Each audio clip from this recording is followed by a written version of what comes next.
really excited. So off we go. As introduced, I'm Ethel, and the first place I want to start. So today, how we're going to do this is I will talk for a little bit about some of the key aspects of culture, what makes culture thrive, what things to look out for, and then we'll hopefully leave some time for a Q&A because we do want to hear your thoughts. If you've just joined us, please, bottom right corner in the activities section, please go and complete the poll. So firstly, I want to highlight 3 bits of language that I'm going to be using, but I wanted to start off by explaining the context within which I'm using that language so that as we go forward, we are on the same page. So I'm going to talk a lot about friction. And friction is basically the barriers or obstacles that exist to doing good or bad, or being good or being bad. So I will talk a bit about friction in an organizational context. Examples of friction can include how easy it is to flout policies. That would mean an absence of friction, or how difficult it is to flout policies. That could mean an existence of high friction. But also I will be using friction to refer to team dynamics, to relationships, to how people get along. So friction is a term I'm going to use quite a bit today in that context. Then we're going to look at apex values. So we all know what values are, hopefully, but I'm going to be talking about apex values. And apex values are really the types of values that refer to the pursuit of excellence. And many organizations will have at least 1 or 2 of those types of apex values. So think of things like innovation or respect, or so values that are really at the pinnacle of the kinds of behavior that we want to see from people within the organization. So when I talk about apex values, I'm not discounting the rest of the values, but I'm specifically referring to the kinds of values that set a high bar in terms of behavior. Then I will talk about empathy. In the context of our conversation around culture, empathy is basically the ability to not just put yourself in someone's shoes, but to try and imagine what it's like to walk in those shoes, which is slightly different from compassion. So empathy, if you will, is feeling with, whereas compassion is feeling for.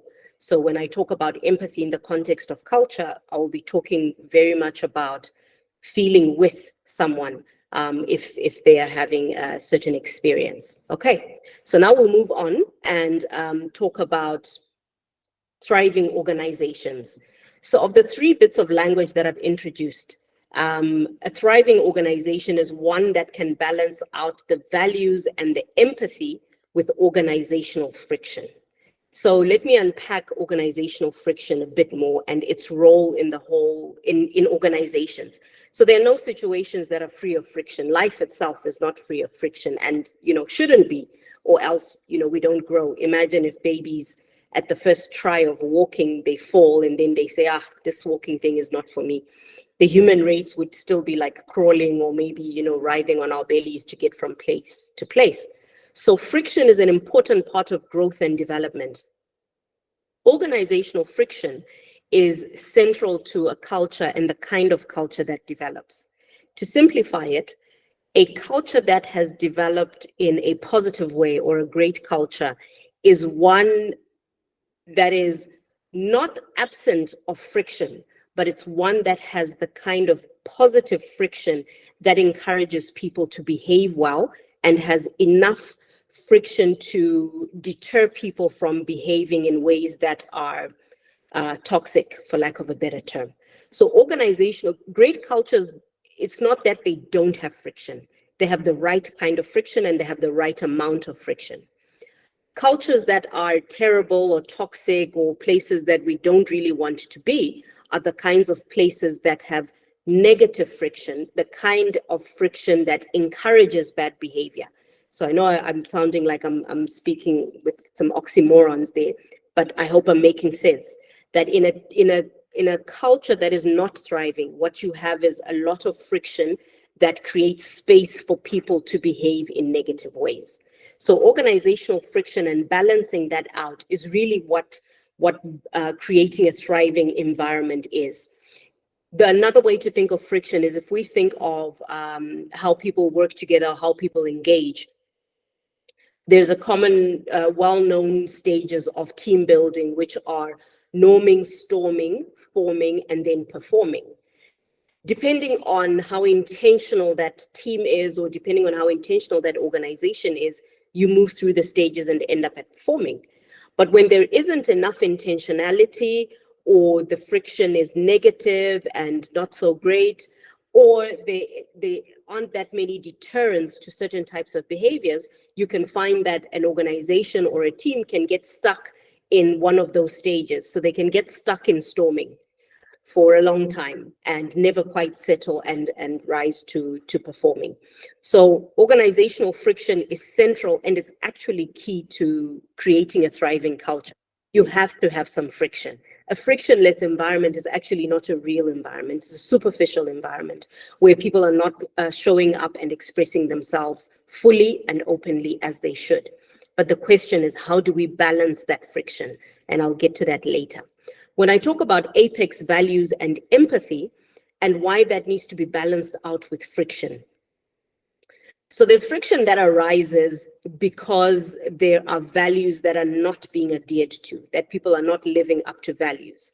That kind of friction is largely felt by those people who want to uphold the values, or it's felt by stakeholders. It could be customers, it could be the board, it could be the community, depending on the type of organization that you have.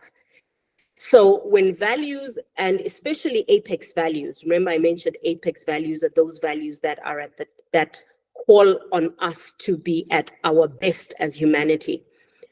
When those values are compromised, what you have is a lot of negative friction rising up in the organization. And when those values are compromised, you also have a decrease in the amount of empathy. It actually shows that it's not a high empathy environment. But when you have apex values starting to create the main theme or the main flavor of how the organization works, what you have is you have friction, but you have the kind of friction that encourages great and good behavior. So as we go, I will encourage you to post your comments or your questions in the chat, and I will address them. We will talk about them, and at some point we will get to a Q&A, but I know how it is. Sometimes you get an idea or a thought and you don't want to forget it. So please make use of the chat. So thriving organizations, I've said, are a balance of apex values and empathy on the one hand, and managing friction intentionally on the other hand. So now we're going to move on, and we're going to talk about what does this actually then look like. So if we unpack, and this is what we call the culture decoder matrix. This is how, once we've got data around culture within an organization, this is how we help the organization understand which part of the matrix their culture falls in. And let me explain how this works so that we can put in context our conversation. So on the bottom end of our matrix, we've got the apex value-based behaviors being demonstrated. I already explained what apex values are. And then on the left side of our matrix, we've got empathy. And both of these are going from low to high. Then on the right side of our matrix, we've got friction. Negative friction and positive friction. So if I were to look, excuse me, if I looked in the top right quadrant, which is Q1, which is where everyone is trying to be, that's the thriving organizational culture. And what does this mean? It means a thriving organizational culture has got high empathy, it's got high demonstration of apex values, and it's got a high amount of positive friction available within the organization that will create the kind of culture and the movement that we want to see.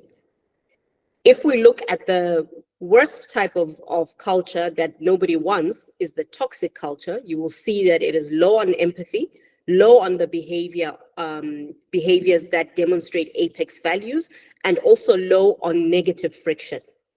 But most organizations are somewhere in the middle. A lot of organizations are hanging out in the ailing culture space, and quite a few are also in the surviving culture space. So we're going to move on, and I'm going to share with you some indicators of how do you know. at a high level. Please don't run off and start diagnosing, but maybe you can. But just some indicators. Obviously, this is not exhaustive, but just some indicators of how you know in which direction you're headed. So on the low end, low empathy, low apex values, and high and low friction, meaning the presence of negative friction, what you have in a toxic environment is fear to question, suggest, or report. There's poor psychological safety. You've got the leadership styles that we call power over, where people are basically using their power to get things done and to oppress other people, for lack of a better term. And in this kind of environment, the organization is vulnerable to lots of flouting of rules. So that's what we have in the corner of the toxic environment. In the ailing environment, we're still at the bottom end of where we want to be. However, what we have is a high demonstration of apex value behavior. So maybe there's lots of respect, maybe there's lots of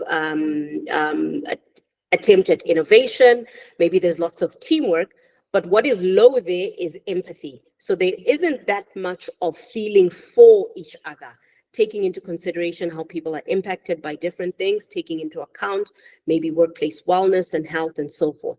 This environment that is low on empathy is ailing because on the one hand, you might see lots of performance, but on the other hand, it's at the expense of how people feel and how they're getting on. The surviving is high on empathy, but low on apex values. This is more of a mediocre environment, if you will. Non-exceptional performance, the innovation is low, maybe too much autonomy, meaning that there isn't enough friction that will produce the results that you want, and then a turnover of ambitious people who are seeking more and more challenging environments. And of course, our thriving is where we want to be, where we've got higher psychological safety, there's performance traction, and traction is not something you can get without friction. So I will come to that a bit. But there's innovation and there's growth. Many organizations are trying to get to the thriving. Now, a key thing I want to mention is when you're rebuilding or when you're trying to build organizational culture, recognize that it is difficult to stay in just the thriving.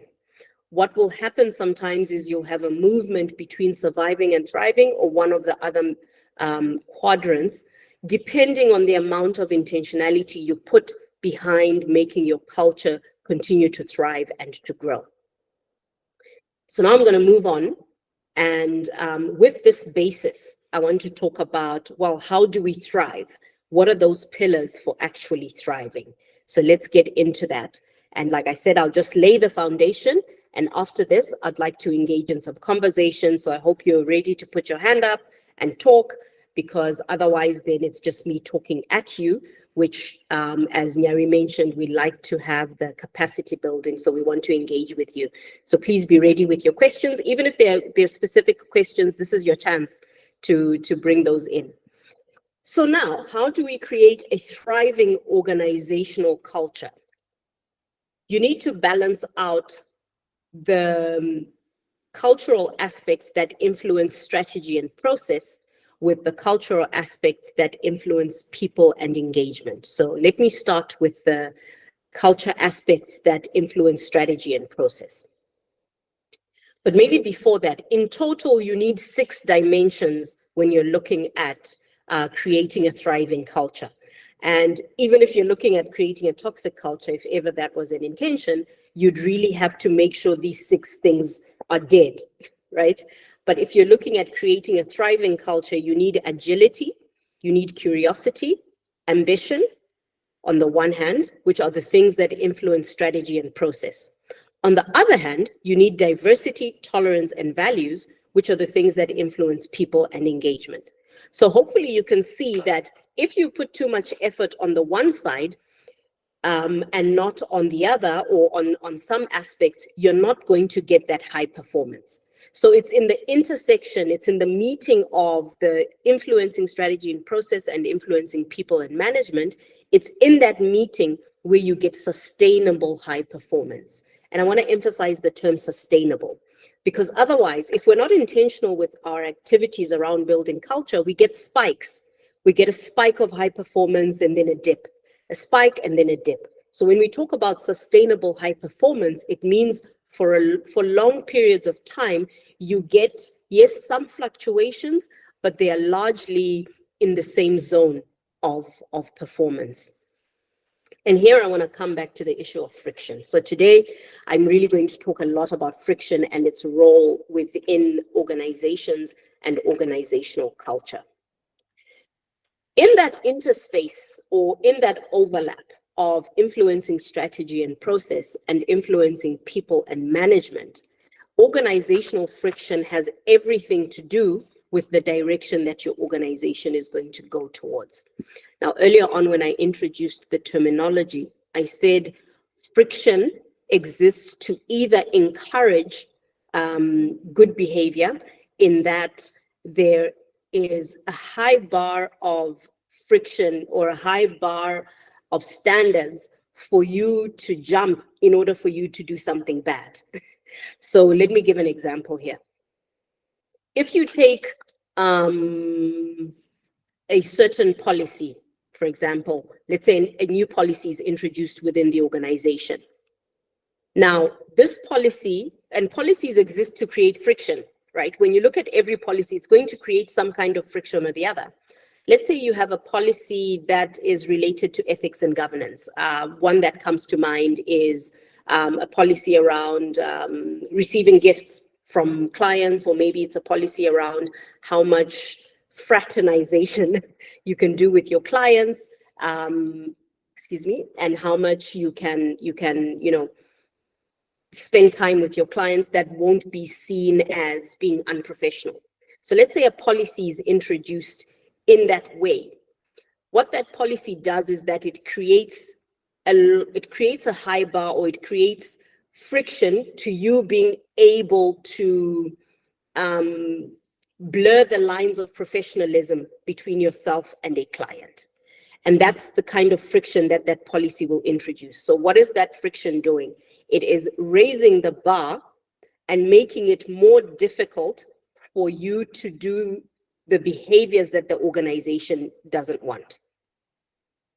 Now, negative friction, or the kind of friction that creates negative behaviors, is, say, for example, that policy doesn't exist, and you are in procurement, and there are no rules whatsoever that stop you from, befriending suppliers, from giving suppliers certain information and giving them an edge up, and so forth.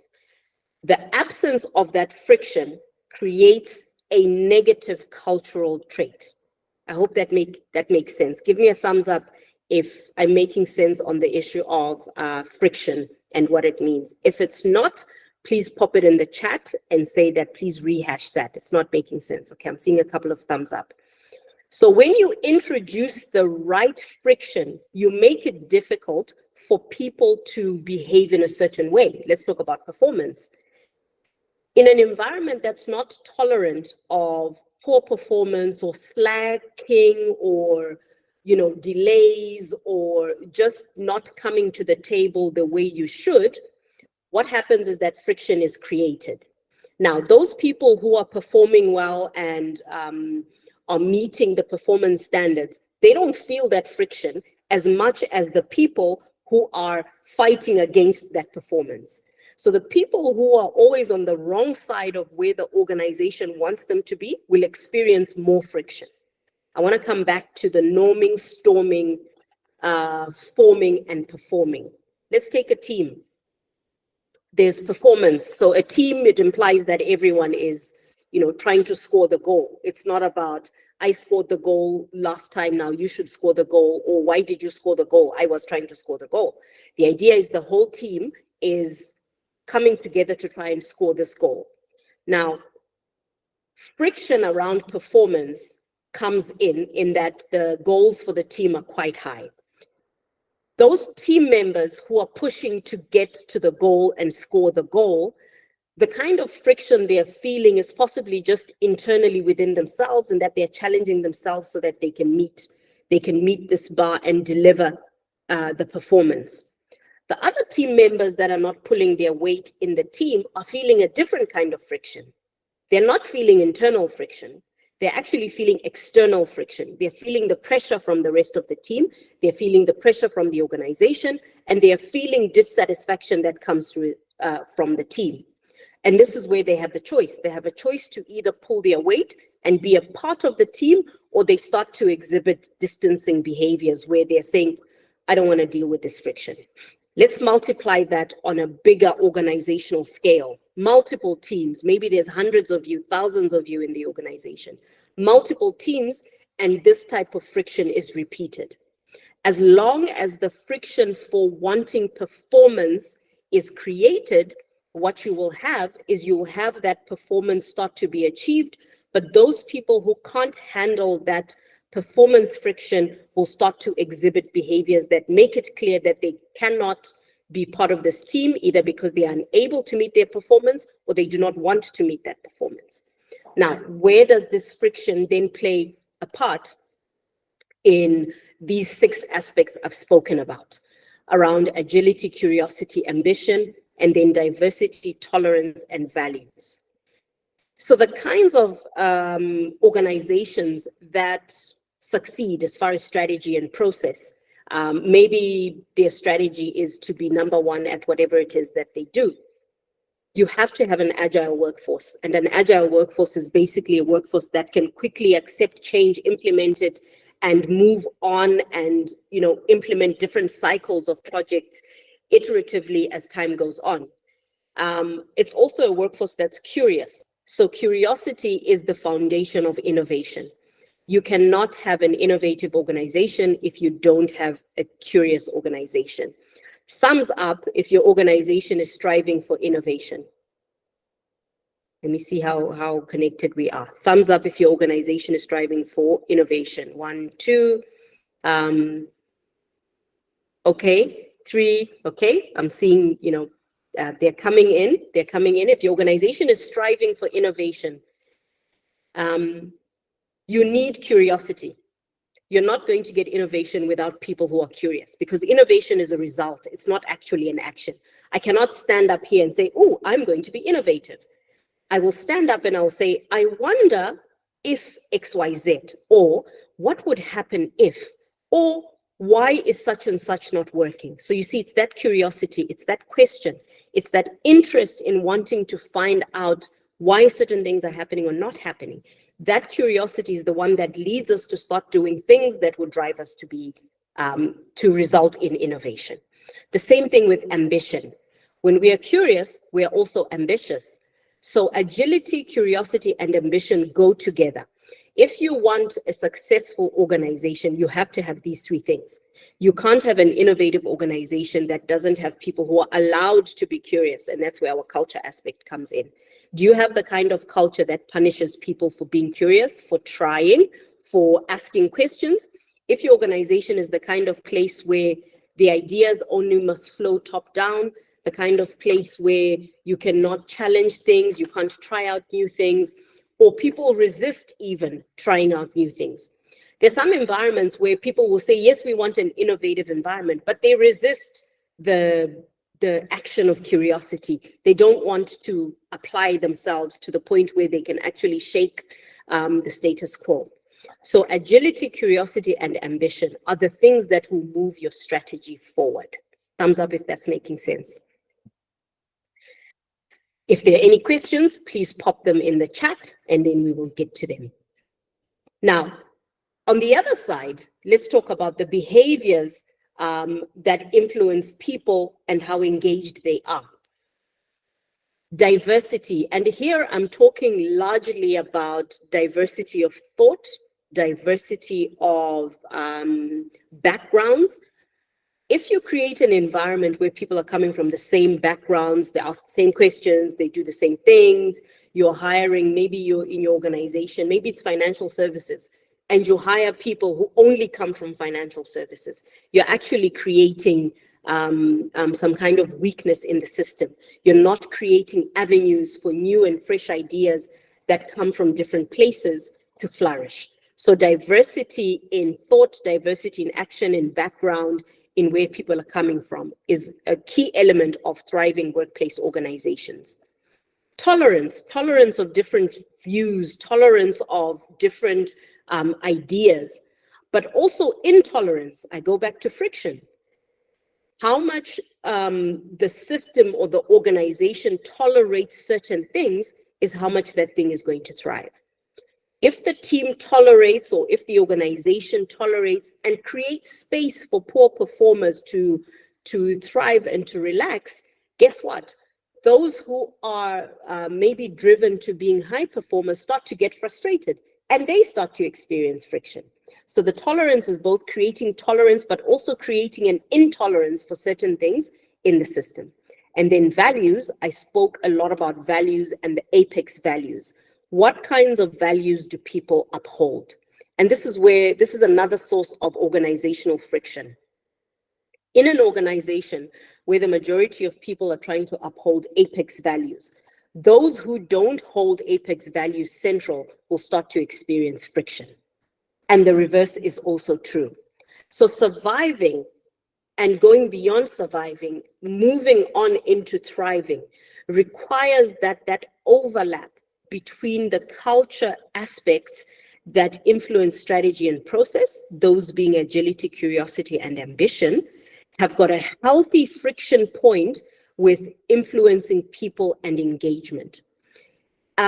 If any of you have ever driven a stick shift, a gear shift car, I know that they're less common and people want them less these days, but if you learned how to drive way back when, like I did, you most likely would have learned how to drive on a stick shift. Now, the only way to move a gear stick shift car forward is if you create the right balance between the clutch and the accelerator. That, my driving instructor told me, was called the biting point. The point at which the clutch and the accelerator kind of bite, and then you get movement forward. I'd like you to think of organizational friction in that way, in that you need to create a biting point. So a thriving culture is not a culture that is absent of friction. It is a culture that has the right friction and intentionally creates the right friction.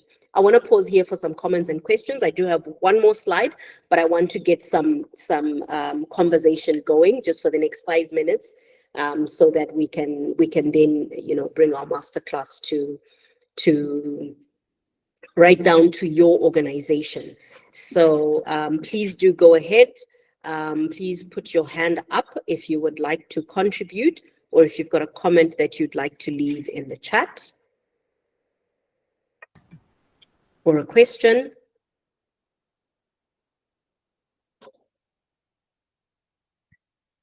Okay, I see those questions are loading. Josephine, go ahead. I see your hand up.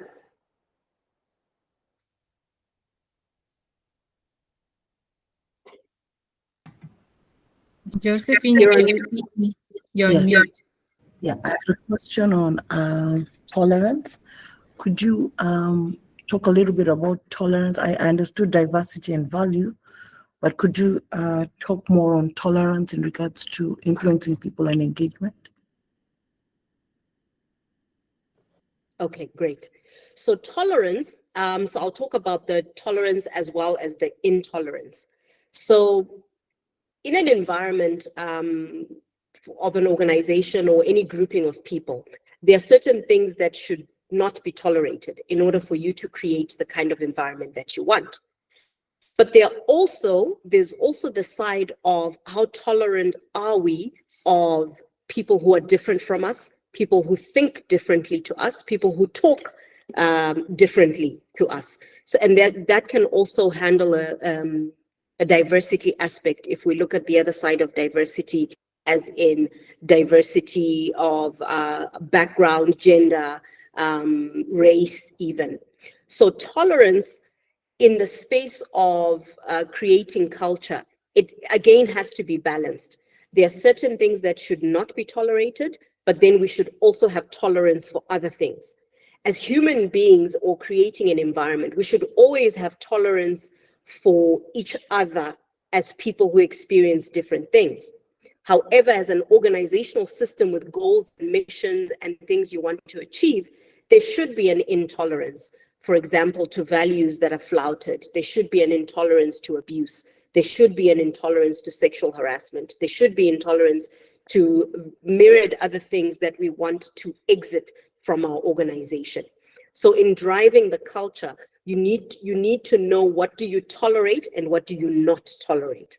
I don't know if I've answered your question, Josephine. I'm happy to go in a different direction if I need to explain, or if I've missed the essence of your question. Does that make sense to you? It makes a lot of sense. Thank you. Thank you very much. Thank you so much. I'm loving what you're teaching, because we are currently in the process of defining our culture, which was a bit skewed. So like, this presentation is exceptional. Thank you. Thank you so much. Thank you. Any other comments or questions from anyone? Let's see it in the chat, or you can raise your hand if you want to speak. I'd love to hear voices. It's no fun talking to myself. What are your thoughts around friction? Maybe let me ask you a direct question. Anyone, thoughts around friction and creating friction? Should we intentionally create friction, or should we let friction just, arise spontaneously?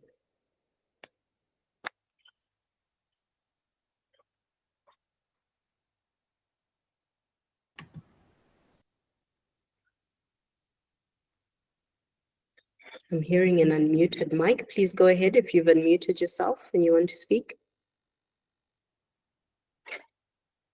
No? Okay. Hello. Yes. Hi, Sarah. Go ahead. Hey, could you kindly repeat the question? Okay, I was saying, what are your thoughts around friction and intentionally creating friction in the organization? Do you think you should create friction? And if you should, what kind of friction?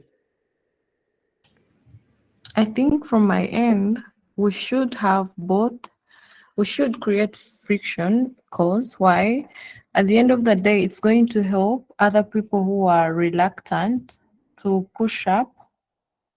Because we have positive, like you've explained, we have positive and negative friction, both caused by those who are working and those who are not working. So if we don't have friction in the workplace, we cannot do the KPIs. You cannot tell. There is no employment growth at the end of the day. So I believe we should have friction.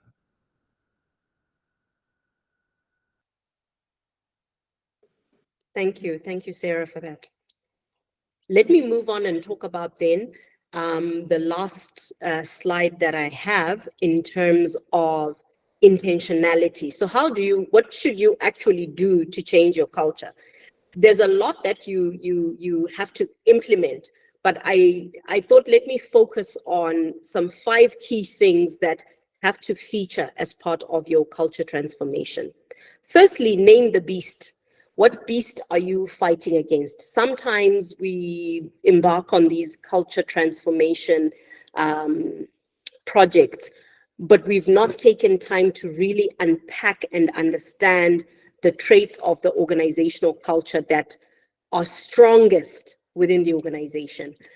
We hear a lot of terms like, oh, our culture is toxic, because that's sort of like a favorite word, but there isn't a measurability to it. Is it fully toxic, or is it toxic in some spaces? Is it even toxic? Or maybe it's ailing, maybe it's just surviving. So you've got to name your beast. You've got to do a diagnostic first. The importance with the diagnostic is not so much for you to find what's wrong with the culture, but for you to find what is right with the culture. And this is not spoken about often enough in culture transformation. The fact that there is an organization, and that organization is still in existence and it's moving forward, means that it is getting something right. There's something about the culture, there's something that exists that has allowed this organization to continue to grow and exist for however long it's existed, if it's not brand new, but it's also the thing that's at the heart of, it's the heartbeat of that organization. Culture diagnostics are so important for you to find out what that is, so that you build on it, you preserve it, and you let it spread within the organization, because that's going to be your fuel for changing organizational behavior. it's very important to make sure that the message that goes out in the organization is not to say everything is wrong, we need to change this culture, this whole place is rotten, and then you kill the drive and you kill the very thing that's the heartbeat of the organization. So think of it as the seed. In a poor culture organization, maybe this plant looks like it's dying, the leaves are falling. But if you were to break a twig, you can see that inside it's green, meaning that it's still got something that can grow and thrive. So name the beast. What's your culture and what are its traits? Importantly, what is great about your organization and how can you use that as fuel to create the friction to shift from the negative side to the positive side? The second thing is you have to make a very long-term plan. I put that in caps and I will stretch it out very long term. We meet clients who want like quickly change, let's change our culture quickly so that by our next performance results, our new culture has improved our performance and yay, in the next 12 months, we have got high performing results. Very difficult to do depending on where you're coming from. And you will only know where you're coming from if you've done number one, which is to name the beast. You can also then create milestones of your plan. So you need to have some short-term milestones. In the immediate, what can we fix right away? Sometimes you find cultural issues that are intertwined with behavioral issues. You need to define what those are and fix those right away. And then you've got some longer-term behaviors that can be fixed over time. Identify those. But basically, you need a long-term plan because human behavior doesn't change overnight, as we all individually know. The third thing is be aware that there will be friction. In fact, you must create friction. You must create the kind of friction that make it difficult for poor behavior to thrive, but good behavior to thrive. There will be tears. There will be departures. There will be hard times. There's no organization that does not have those things, and they have to exist for growth to happen. But they can also be good times. And if you keep your plan on track, things will change. Measure and monitor with proper tools, not grapevine. I can't overemphasize that. There are too many people who rely on the grapevine as a dipstick. Not accurate, not right, and actually unfair. Because there are people who thrive in just making stories up and creating an environment that is difficult for other people. Last point, the CEO has to be the culture that you want to see. That one, that's really all there is. If your CEO is not the culture you want to see, your culture is not going to change. Sorry, that's the bad news. I'm going to pause here. If there are any more comments or questions, let them come through. I wanted to leave 5 minutes. I know Cleo or Morland. Yande, please go ahead. I see your hand. Thanks, Ethel. So my question is, I'm very big on naming the beast, right? And I understand that also culture, national culture, cascades down to organizational culture. So when it comes to naming the beast, and you're proactively naming the beast or calling out certain things maybe that are not aligned with the culture that you want to see or that you want to be exhibited within the organization. And when you do name the beast, it's seen as being disrespectful. How do you name the beast in a way where people don't perceive it as being disrespect? Excellent question. So in naming the beast, it doesn't mean we have to be disrespectful, but I'm assuming you're naming the beast in a non-disrespectful way.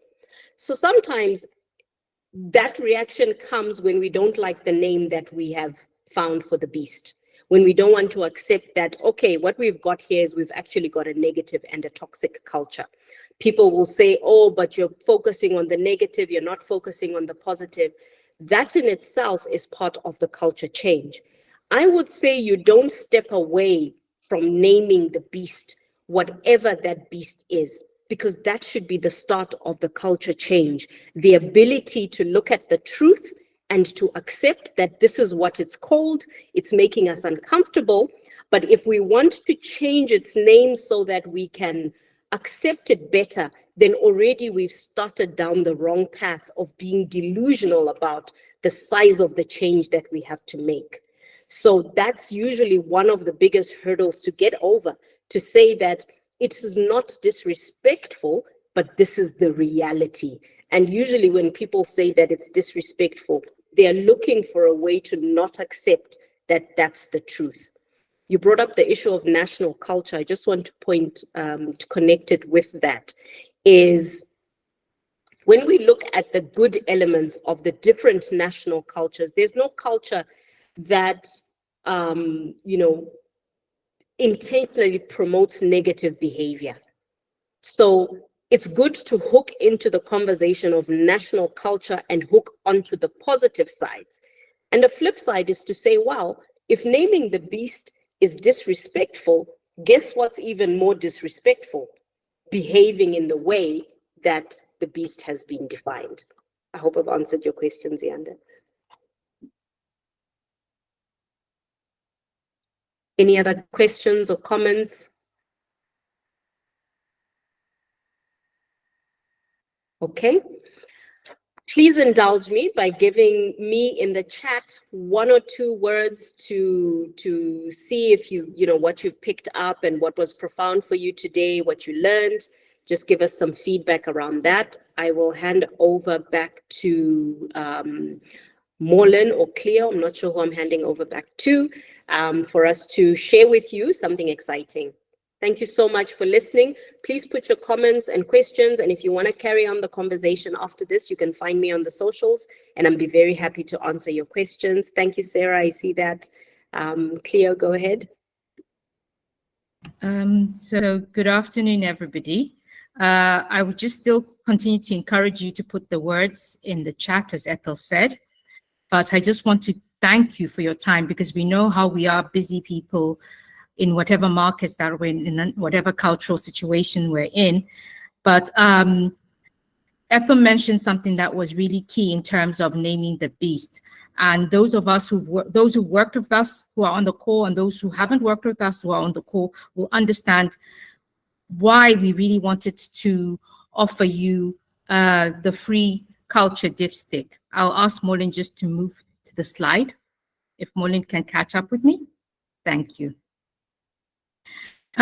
Because we understand that for any work to do, for any culture change, and even if you're already on a culture transformation, you actually need to know what is the data? What are the people saying? What is really the culture? For example, Ethel said, what is the beast? And so just only for about 2 minutes, we'll talk about what's a free dipstick if you're interested in having one. And this is just for a small group of your staff, so that you understand really, if you're on the journey, if you've started the journey, even if you're thinking of the journey, you need the pointers to say, this is what it's telling us. This is what it's saying about the beast that is, I'll use the analogy again, that is existing around us.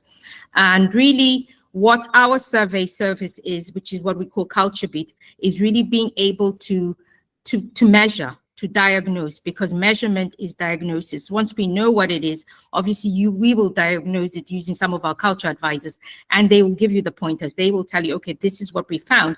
And then that's where your conversations can start. If you're trying to move forward to transform, or if you're transforming and you think, okay, we've done a couple of activities, have they really worked? So the surveys and diagnosis surveys really work at any time within the movement, through starting the conversations for culture, and actually if you're thinking we're working and it's improving, or even if you think we've got a thriving culture and you just want to look out for those outliers, because a lot of things happen. Sometimes you might have an incident that happens at work and everything was fine, and suddenly something happens, and you really want to see, okay, what was the root cause of this incident, and why are people thinking about this? For example, in an organization, you might want to have an intervention because something has happened within a team or within teams. And so you could usually do a pulse survey or a small survey just to find out. So that's part of it. Molin, if you can move to the next slide so I can just walk through the type of surveys we offer. So for today, for attending, you can get a free survey. We'll be in touch to discuss if there's any interest, if you'd like to go through, and it's complimentary so that you have a place to start your conversations wherever you are in the journey. Some of the things we do with Culture Beat is the culture analysis. We've mentioned that. Sentiment pulse surveys usually work when something has gone wrong. The employee satisfaction service, we also do this.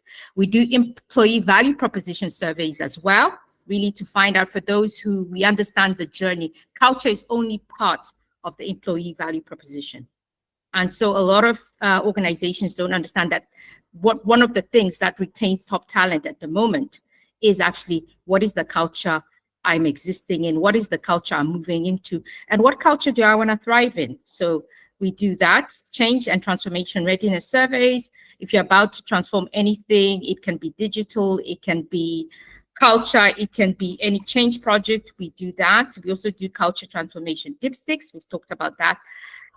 And one really important and vital one is the leadership and culture 360s. These are important at any time in the journey because if, as for example, Ethel ended on, we know from the years of working in culture that success of any culture transformation is dependent on the leader because the leader is the one who actually holds the culture, transfers the culture to the rest of the organization, and actually keeps the fire burning. So that's really one of the important surveys we always recommend. We always start there. And then finally, we know that an organization is holistic. All stakeholders have to be on board, including the board. So for example, we have a client where though we started the work within the organization, the CEO said to us, no, the board also needs to be aligned because the words he was hearing from the understanding of culture from the board was very different to the words that they wanted or the values, the apex values that they wanted to display. These slides will be with you, so I won't go too deeply into them. We'll send you a couple of slides, but we'll also be in touch to talk about the dipstick surveys. So that is my bit. I want to say thank you very much for those who've attended. We can still take a few more questions, Ethel, if anyone has a burning question. But apart from that, I think we've come to the end of our conversation today. Okay, Zianda. Yes, I can take some questions. We're more mindful of your time, so we've got another 10 minutes. If you want to stay on and have some questions, you're more than welcome. Go ahead, Zianda.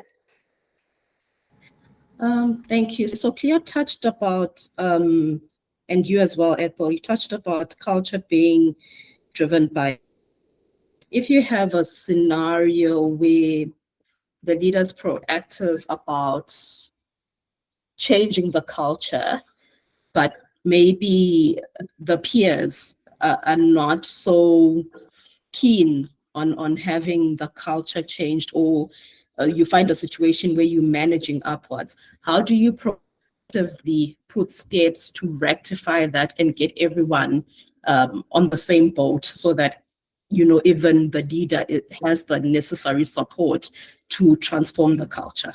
Thanks. Mm-hmm. Powerful question. Friction. You've got to create friction. Now, it's really hard to intentionally create friction and sustain it without feeling bad. Human nature. But if you have a situation where the organization is trying to go in a certain direction, and that is the strategic direction, is the mandated direction, and you've got CEO intention to drive the organization in that direction, but you've got peers who are facing in a different direction or don't want to go in that direction. That is the kind of intolerance that I spoke about earlier, that there should be no space for going in a different direction than the organization is trying to go, because otherwise the organization doesn't get into their strategic direction. So what needs to happen is that it needs to become very clear what is not allowed here in this organization. And secondly, people need to be held accountable to what is not allowed, because otherwise everyone just carries on doing what they were doing and it becomes a talk shop. You know, you've got your culture, you did a culture exercise, some culture workshop, some blueprint, but nothing really changed. In fact, things got worse. In the beginning of any transformation journey, the first thing is that you'll go to storming. So the moment you say things are going to change here, or if you just change the game a bit, what will happen is that there'll be lots of storming. People will be unhappy. There will be clashes because now you're asking people to step out of their comfort zone. It's the strength and the stamina to withstand that storming, knowing that you want to stay in that direction. So if the peers are not willing to shift direction, there must be consequences. And those consequences must be clear. Because ultimately, even in nonprofits, even in places where we think, it should just be happy-go-lucky, there are no places without rules. If you play golf, they want you to come with certain golf shoes. If you go in your heels, they're not going to let you play. They don't hate you. That's just the rules if you want to play golf. So to answer your question, consequences must be there and consequences must be applied and upheld. There's no environment that does not have consequences. There's no environment that can thrive without enforcing of those consequences. Imagine if there were no fines, no tickets, no police, and everyone just drove. That's what happens when we don't hold people accountable. So the question then becomes, how much does the CEO, how much is the CEO willing to hold people accountable for going against the behaviors that are required to support the direction of the organization? I don't know if that answers your question, Z. Yes, it does. Thank you. You're welcome. Any questions from anyone? Any other questions? Any comments? I had wanted to ask Josephine something. She mentioned about the journey they're on, but I think she has disconnected, but that's fine. Anyone else with a comment or a question, or otherwise we can wrap it? Maybe those who are still on the call, maybe you can introduce yourself. That would be nice. I'd love to hear at least your voice, Abolaji, and forgive me if I've mispronounced that. We can just say hi, and Richard and Samuel and Sarah, if you can just say hi, even with a thumbs up, and just a comment on, if possible, what you got out of this, if anything. But otherwise, I will thank you so much for giving us your time. And hopefully you took something away. As Cleo said, we'll share these slides with you and hope to engage with you more on our social platforms. Thank you so much for the day and for your time. Ethos, thank you so much, Richard, CBZ. Thanks, Thank Richard. you so much. Good to have you on the call. Thank you. you. Josephine is back on the call, Ethel, if you wanted to ask her your question. Okay. Hi, Josephine. You had said something about your journey that you're on. I had wanted to ask you, Yes. Sort of highlights, or Mhm. what sort of challenges have you encountered so far in your journey, and what key takeaways did you have from this that you feel can help you on your journey? Okay. So in regards to our cultural journey, we are a startup. So, but we've been in existence now for close to 12 years. So at the beginning, we had like 12 values. It was a bit complex. We were very complex, and different countries operated in different ways. So we had different policies in different countries. So right now, after 12 years, we are trying to have like few values. Like we had 12, now we have 6. And then we are trying to create uniform policies that cut across all countries. However, we need to define our culture to a point where, regardless of where I go, it's the same, you see? So we have different ways of leading in different countries. So it's not clearly defined on where exactly we need to be. So there's a bit of chaos. But through this session, I have learned that we can still find a way to thrive and then make it sustainable. So I like the 6 dimensions that you had, and that really helps me define what each section is in regards to our organization, and then helps me define where our chaos is and maybe come up with a balance, a sustainable balance. So before, I actually did not know where to start. So I was thinking, do I call all employees and ask them what our culture is? Do I do a random test? To be honest, I did not know. So when I saw your email in regards to this session, I was so excited. I invited half the planet, but right now we have a different session. But I said I'm coming. Either way, I am coming. So I am so happy for what I have learned, because I've just gotten a new position as group culture. So I'm actually the one going to sort of bring light into what our culture is. But to be honest, I didn't know where to start. But after this session, I think I am equipped. I am so grateful that I can actually differentiate what you've said and then actually help define that. So this has been beyond insightful, and I think it's going to really give me the stepping stone I needed to define our culture, because I think it really plays a part in how we actually perform. And I liked something that you said, that our CEOs should be like the champion of it, because usually our leaders are so detached from it, and the chaos usually comes from their side. So I think helping bring them into the journey, so it's not necessarily HR that's the thing you're supposed to drive, but all of us driving it, especially from the leadership side, will really help us in our journey as we thrive towards, making it really a great place to work. Because we are struggling with many things, but I think the essence that we're not getting is, what is our culture and how can we thrive in this? Yeah. So we've had a lot of chaos with redundancies and all, but I think this would help define our new chapter in regards to our company, because now we can no longer call ourselves a startup. We need to define our culture so for the long haul. So for this has been one of the, I think, the best session in my whole year, and I love it. I'm actually going to look for the recording to go through it over and over again, so that as I train other heads of HR in regards to our culture journey, it will be good. So thank you very much. Thank you. Thank you so much, Josephine. That's really exciting feedback, and all the best for your journey. And you know where to go if you have questions. We will share the recording as well. And, for those who are on the call, hopefully you also got some input from Josephine's journey. But, that's really where we learn, and how we learn is sharing information. So I'm glad and grateful for your in-depth response.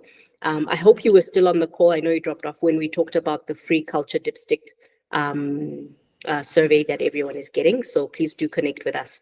So have a lovely day, everybody. Any other comments or questions from anyone? I'm happy to take it. Going once. Going twice. Okay, and that's me done. Cleo, back to you. Thank you very much, everybody. Thank you very much for indulging us with your time. I know we ran over by a little bit, but hopefully the insights and the takeaways were worth it. We look forward to engaging with you, and look forward from an email from me to discuss really that dipstick, for example, Josephine. So it's really so you can understand what is the beast and move from there. So thank you very much for your day. We look forward to engaging with everybody.